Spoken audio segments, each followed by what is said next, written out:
Amigos, bienvenidos a una nueva edición de Aquí estoy, el programa de entrevistas de DW Deutsche Welle. Me encuentro en lo que era antiguamente la Franja de la Muerte, donde pasaba el muro de Berlín hasta 1989, en el Centro de Documentación y el Memorial, conocido con el nombre del Muro de Berlín. Mi invitada es una persona que nos puede dar información de primera mano de lo que está sucediendo en la frontera entre México y Estados Unidos. Es una de las grandes voces de derechos humanos en América Latina. Ella es mexicana. Andrea Ancheita nos va a dar muchísimos ejemplos de cómo estamos nosotros hoy en nuestro continente si hablamos de estos temas, de los derechos humanos. Bienvenidos y quédense con nosotros, que estoy segura que les va a interesar muchísimo.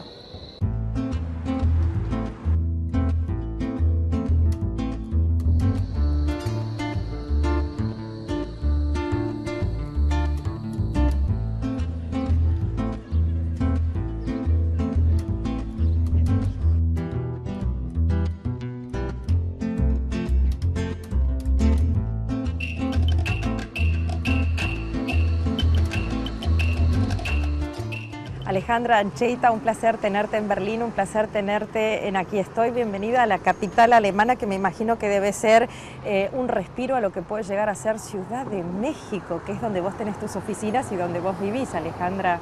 Muchísimas gracias, Pía, por la invitación y un saludo a todo tu auditorio. Muchísimas gracias. ¿Cómo está en estos momentos? Yo sé que no es tu tema, pero yo creo que mucha gente en América Latina, después del terremoto, quiere escuchar cómo está la Ciudad de México, cómo se está recuperando la Ciudad de México después del terremoto. Vos vivís ahí, sí. Prodesk, tus oficinas, Proyecto de Derechos Económicos, Sociales y Culturales, abogada en Derechos Humanos, tenés tus oficinas ahí. ¿Cómo está hoy en día vivir en Ciudad de México después del terremoto? Pues fíjate que es una pregunta bien interesante, porque sí, en materia de derechos humanos, Prodesk, junto con otras dos organizaciones, en medio del desastre del terremoto que dejó en el mes de septiembre, pues una estela de muchísimo dolor y de muchísima muerte y de incertidumbre, estas tres organizaciones y cientos de activistas que en ese momento decidieron salir a la calle a ayudar a la población, nos dimos a la tarea de hacer un proceso de documentación de cómo veíamos pues la reacción del gobierno de la Ciudad de México y también la reacción del gobierno federal frente a el desastre natural que estaba enfrentando la Ciudad de México. ¿Te puedo preguntar a qué conclusión han llegado? Claro, pues más ya de 6, 7 meses de lo que pasó en septiembre, parte de las conclusiones que nosotras como organizaciones de derechos humanos encontramos es que el gobierno de la Ciudad de México no ha cumplido con sus obligaciones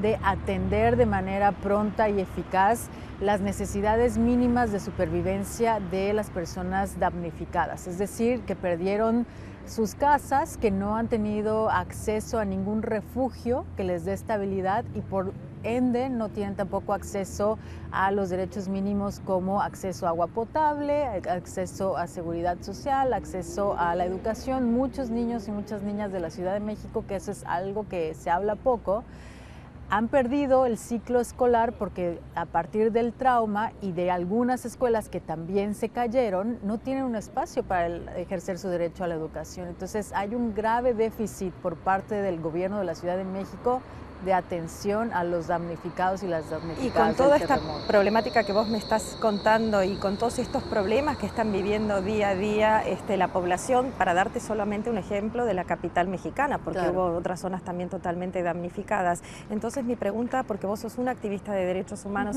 sos una de las grandes voces de México como abogada de derechos humanos, ¿se interesa la gente por temas de derechos humanos cuando hablas de discriminación, por ejemplo, de minorías étnicas, de la población campesina que hay en México? ¿Se interesa la gente? Nosotros vemos con buenos ojos que cada vez más la sociedad mexicana y también una sociedad que es cada vez más globalizada por los medios de comunicación, las redes sociales, hay un interés que va aumentando sobre la situación de los derechos humanos en el país, pero también a nivel mundial. Como mencionas, en México hay una serie de problemas graves, hay una crisis de violencia provocada por una inacción del gobierno mexicano, pero también provocada por la presencia no solo del crimen organizado, sino la presencia de empresas transnacionales que han llegado a territorios, por ejemplo, los territorios indígenas sí, en el sur del país, a sobreexplotar los bienes y los recursos naturales ubicados en la tierra y el territorio de comunidades indígenas. Que es uno de los mayores proyectos que tenés vos en PRODES, que vamos a hablar de eso, pero yo quiero hacer un segundo, una pausa, pues yo, por supuesto, Alejandro, se lo comenté, que dónde vamos a hacer la entrevista y se los quiero contar a ustedes, repetir nuevamente dónde estamos, porque estamos en un centro de documentación, un memorial, un centro, por decirlo así, también de derechos humanos sobre el muro de Berlín, los efectos que ha tenido el muro de Berlín en la población política, económica, pero en el día a día. Nosotros estamos haciendo la entrevista en lo que era la franja de la muerte entre un muro y el otro muro. Vos sos abogada de derechos humanos, estamos todos mirando en estos momentos hacia la frontera entre Estados Unidos y México. Y muy interesante, quizás lo hayas percibido vos, es la empatía que desarrollaron los alemanes y más que nada los berlineses, porque tuvieron un muro, porque saben lo que es tener un muro hacia lo que está sucediendo en México. ¿Tenés casos? ¿Trabajás con esta frontera en tema de derechos humanos? Sí, como organización de derechos humanos, PRODESC tiene un caso muy importante, un caso paradigmático de cientos de trabajadores y trabajadoras migrantes, mexicanos y mexicanas que viajan todos los años a trabajar a diferentes industrias en Estados Unidos y que se ven expuestos a una serie de violaciones a sus derechos humanos desde el momento en que son reclutados hasta el momento en que están ya trabajando en Estados Unidos. Dame un ejemplo para que entendamos con Claro. qué casos tenés que ver vos, cuáles son los problemas. Pues muchos de los problemas que estos trabajadores transmigrantes están enfrentando es en el proceso de reclutamiento, es decir, cuando un reclutador llega a sus comunidades de origen ofreciendo trabajo, lo que están solicitando a estas trabajadoras y estos trabajadores es una cuota, es decir, dinero para que ellos tengan un lugar asegurado en el trabajo en Estados Unidos. La mayoría de esos ofrecimientos son fraudes y los trabajadores y las trabajadoras están en tal desesperación económica que buscan dinero, inclusive empeñan muchas veces las escrituras de su casa para poder completar la cuota que estos supuestos reclutadores les están solicitando. Una vez que están ya trabajando, los que logran llegar a trabajar a Estados Unidos con estas visas temporales, se ven enfrentados a condiciones que rayan en condiciones de servidumbre y esclavitud. Se encuentran trabajando alrededor de 12 a 14 horas sin parar y los empleadores desarrollan una serie de actos de hostigamiento y de discriminación si los trabajadores o las trabajadoras se quejan porque la visa de trabajo está vinculada únicamente a un empleador.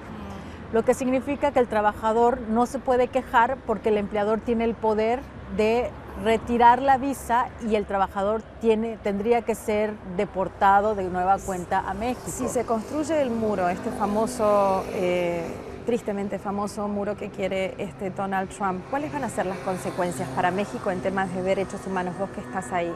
Pues evidentemente consecuencias muy graves, principalmente porque México es un país no solo que expulsa migrantes, sino también es un país de tránsito de muchos migrantes que vienen de Centro y de Sudamérica y que están buscando viajar o atravesar México.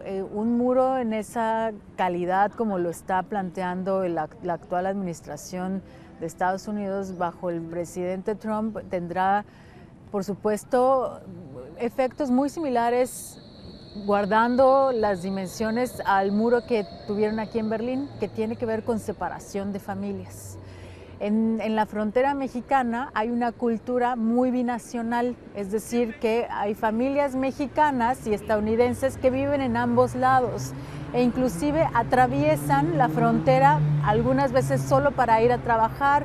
Muchos jóvenes van a las escuelas que están en Estados Unidos y un muro así implicará la ruptura de una cultura binacional en donde hay familias funcionando desde esa lógica y tendrá una separación que implica violaciones a derechos humanos muy concretos en términos de libertad de tránsito y también en términos de violencia, porque no es solo el muro, sino también la policía que tendrá que desarrollarse para salvaguardar las instalaciones de un muro bajo estas condiciones. Esto es un foco muy importante que hace Prodesc, pero después hay otra parte donde ustedes trabajan muchísimo. Yo creo que es donde vos te has hecho un buen nombre, por quedarnos humildemente en este espacio, donde te has hecho un gran nombre, que es trabajar en contra o frenar o tratar de visibilizar, frenar, ayudar a frenar la discriminación de los pueblos originarios de México. Vos sos de Chiapas.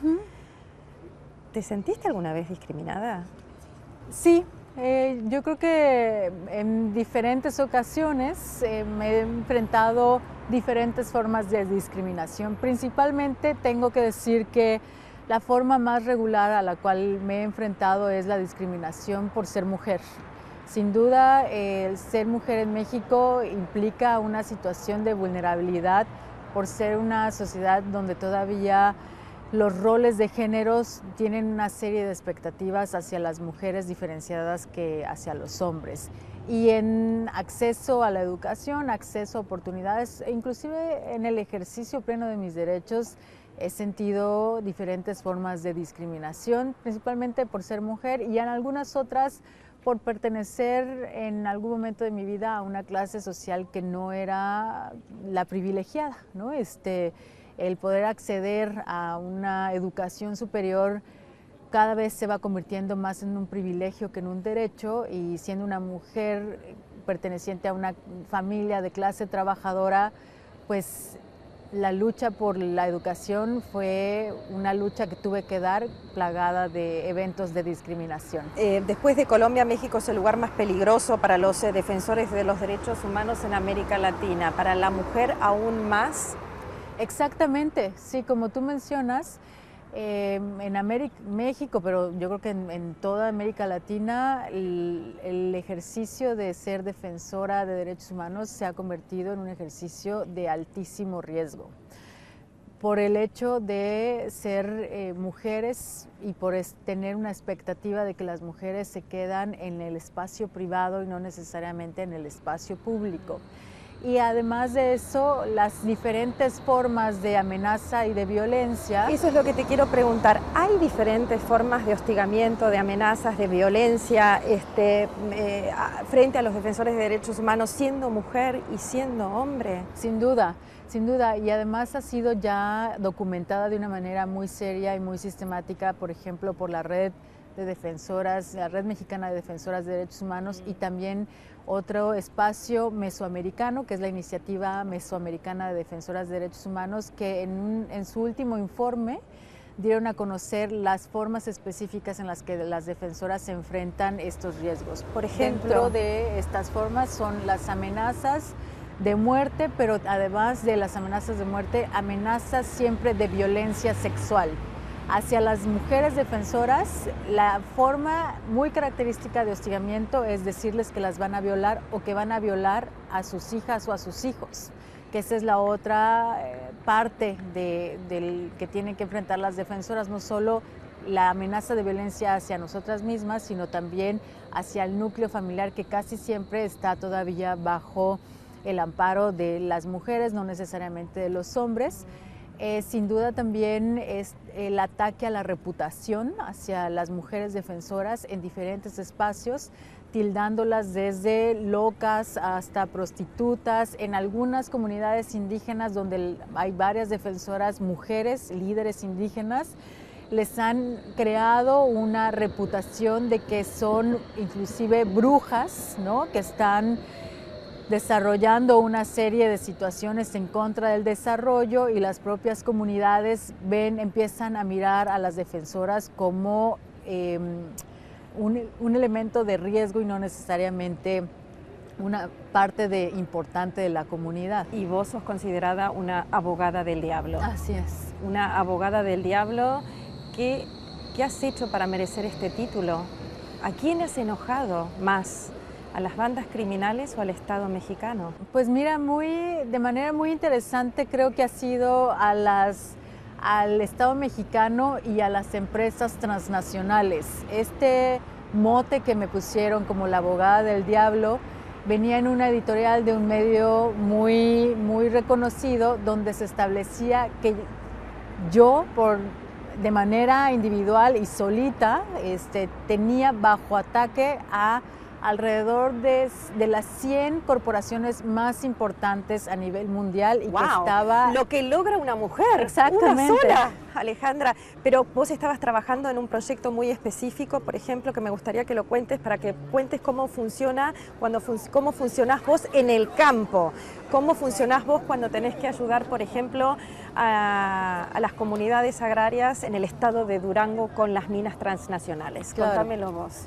Sí, mira, rápidamente nosotros llevamos ya trabajando con el Ejido La Sierrita en el estado de Durango, al norte del país, muy cerca ya en la frontera de con Estados Unidos, que es una comunidad agraria que tiene la tenencia de la tierra de manera colectiva. A esa comunidad llegó una empresa de origen canadiense que se llama Excellent Resources Inc.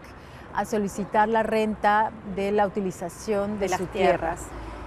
Los ejidatarios y las ejidatarias, los campesinos, debido a que desde hace ya varios años la firma del Tratado de Libre Comercio entre América del Norte y Estados Unidos, Canadá y México, pues ha dejado sin posibilidades de producir el campo, decidieron entrar en un diálogo con esta empresa porque no habían tenido más posibilidades económicas de hacer producir su tierra. Y en esa necesidad económica la empresa ha tenido una serie de abusos a los derechos de los ejidatarios y las ejidatarias. ¿Están mejor? No están mejor. Muy desafortunadamente, aunque se firmó un contrato de ocupación temporal con la empresa que establecía cláusulas no solo económicas, sino también sociales y medioambientales, la empresa no cumplió con las cláusulas más importantes para el ejido, que eran las ambientales y las sociales. Y allá 10 años... ¿Y cómo lidias vos con toda esta problemática cuando tenés a todos estos campesinos que necesitan ser una comunidad como para enfrentarse legalmente, ¿no? Entonces eso es mucha perseverancia, eso es mucho creer. ¿Creen ellos en las leyes mexicanas? Yo creo que creen en las leyes mexicanas. Lo que sí hay una fuerte desconfianza es en las autoridades que aplican las leyes. Sin embargo, en donde las comunidades están encontrando una fuente de entereza y una fuente de fuerza para seguir procesos que, como mencionas, claramente son procesos no de 1 o 2 años, sino de 10 años para acceder a la justicia, donde se han encontrado ellos como un elemento de resistencia ha sido justamente en que son una comunidad. No es una persona luchando contra Goliat. Es una comunidad que están organizados, acompañados por una organización de derechos humanos y que de manera conjunta... Y ahí estás vos con Prodesc. Ahí estamos nosotros con Prodesc. Ellos saben quién es su enemigo. Claro. ¿Vos sabés quién es tu enemigo? Pues en la mayoría de las ocasiones nosotros desde Prodesc creemos que el enemigo principal es la falta de transparencia, la corrupción y la impunidad que se vive en el país, y que creo que son fenómenos que no solo afectan a México, sino a muchos países en América Latina. Por eso te pregunto, que si nos quedamos solo en México no sería justo para el que está escuchando, pero ¿cuál es lo característico de México? ¿Por qué estamos hablando tanto de México y dejamos otros países de lado? Me parece que lo característico de México es que es un país en donde se ven fenómenos que se reproducen en otros países en América Latina. Por ejemplo, el nivel de impunidad que tenemos en México es de un 98%. Del 100% de los casos y de las denuncias que se presentan, el 98% de los casos quedan en total impunidad. Solo el 2% de los casos llegan a una resolución judicial solo de primera instancia. En el país tenemos todos los días 7 mujeres que son asesinadas bajo la figura del feminicidio, que implica que son asesinadas solo por el hecho de ser mujer.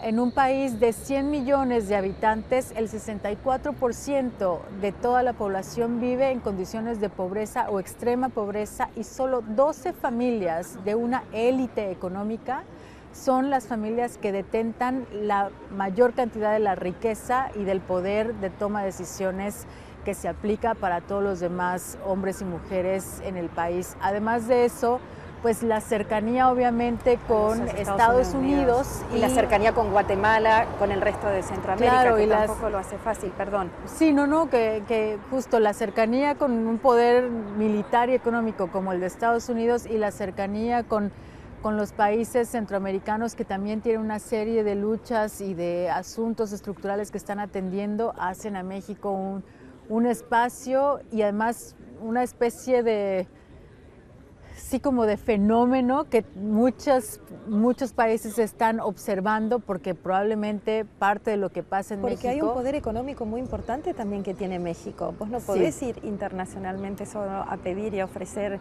negocios y dejar el resto, que es quizás lo que está pasando mucho con países de América Latina, que muchos de estos temas de derechos humanos se olvidan. ¿Te molesta eso? Pues mira, sí ¿Cuál es tu perspectiva? ¿Cómo lo ves vos?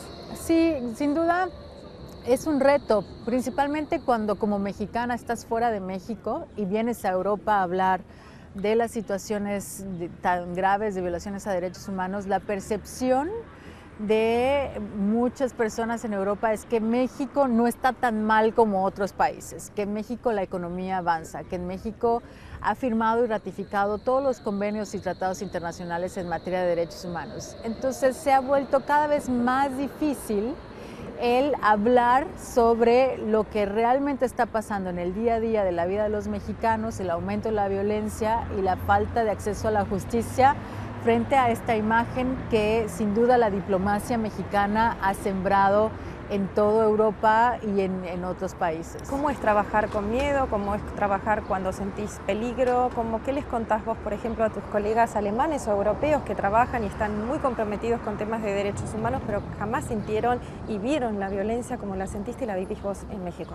Claro, pues trabajar con los riesgos que trabajamos los defensores y las defensoras en México y yo creo que en América Latina es sin duda una dinámica muy difícil de sostener si no se tiene un espacio colectivo en donde recargarse.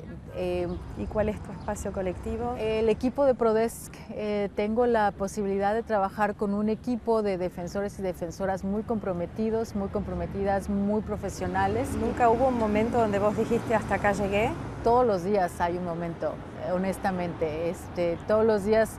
Yo creo que por la mañana, si no he tomado mi café, me llega ese momento de decir hasta aquí, mejor voy a dedicarme a hacer otras cosas, pero creo que nadie es un optimista de tiempo completo y creo que todos y todas llegan momentos en nuestra vida en donde nos sentamos a reflexionar. ¿Has sentido tanto peligro en tu trabajo? Sí.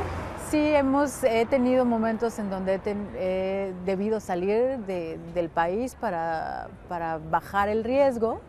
Sin embargo... amenazas de muerte, de violaciones, de secuestros. Principalmente amenazas de muerte, ¿no? Y amenazas de violencia sexual en contra mía y en contra de mi familia.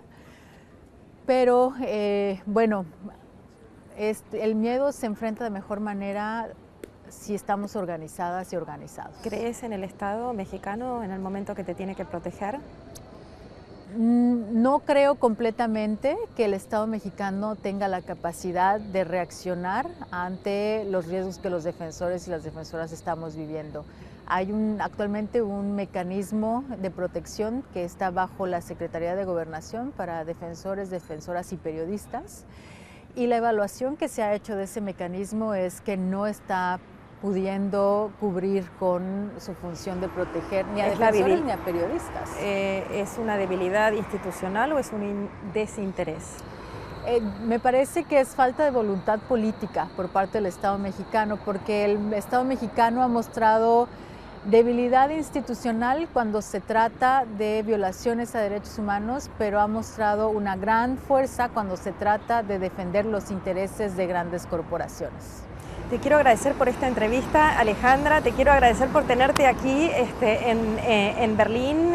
Alejandra Ancheita, una de las grandes voces, me atrevo a decirlo, de derechos humanos en México. Leí una vez una encuesta, eso me impresionó. Formás parte de las 100 mujeres más importantes de México. Gracias por estar en Aquí Estoy, en este humilde programa desde Berlín. Y para ustedes, la semana que viene nos encontramos nuevamente y decirles que continuamos aquí mostrándoles un par de imágenes sobre lo que era la antigua franja de la frontera entre Berlín Oriental y Berlín Occidental. Te tengo acá justo en el medio. Alejandra, no te muevas. Un saludo muy grande a tu tierra, que la queremos muchísimo. Y a Chiapas también. Ella es de Chiapas. No sé si lo dije. Muchas gracias, Pía. Chao, chao. Chao.